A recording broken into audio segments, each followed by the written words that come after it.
Good afternoon. It's 8 degrees and cloudy at 4 p.m. We've seen a bit of light rain in Kelowna today as well. I'm Josh Duncan, and this is what the Kelowna Now newsroom is following today. There's currently a heavy police presence near Reid's Corner as the Kelowna RCMP responds to an incident. Police have not provided many details on the nature of the incident, but are urging people to stay away from the area. As a result, Highway 97 has been shut down between Sexsmith and Edwards roads, and traffic is being redirected away from the area. As this is an evolving news story, you'll have to head over to KelownaNow.com for updates as it develops. The search for an Okanagan senior with Alzheimer's who has been missing for nearly 4 months will resume on the water on Thursday. 83-year-old Robert Lee Baines was last seen in Coldstream early on January 2nd, and an extensive ground search at that time did not produce results. With the weather now warming up, the search will take to Kalamalka Lake starting Thursday with specialized sonar equipment. Crews will be around Kalamalka Park from Rattlesnake Point to deeper water and are asking any other boaters on the lake to stay at least a few hundred meters away. Coquihalla Canyon Park is set to reopen later this summer, and that means the Othello tunnels will reopen as well.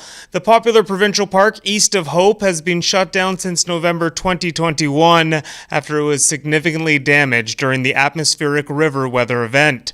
Restoration work will begin soon with a focus on fixing up facilities and access to the park so people can begin enjoying the area as early as July. The second phase will follow, and that will lead to the entire park reopening at some point in 2025. The restoration project is expected to cost around $4.5 million, and that's largely supported by the federal government's Disaster Financial Assistance Fund. Justin Trudeau has claimed that Canadian Conservatives are misleading people about the carbon tax.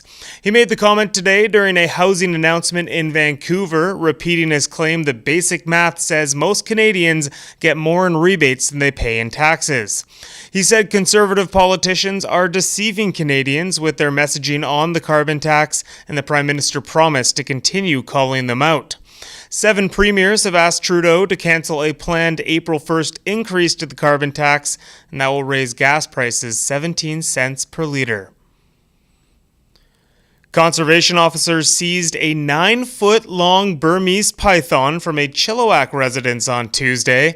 Officers who are specially trained to handle exotic animals executed the warrant and safely recovered the massive snake, which is being cared for at an undisclosed location while the investigation continues. Pythons are one of 1,200 animals included on the Controlled Alien Species list in BC. It makes it illegal to possess, ship, transport, or breed them without a special permit. Penalties for possession of a controlled alien species can include fines of up to $100,000 and even jail time.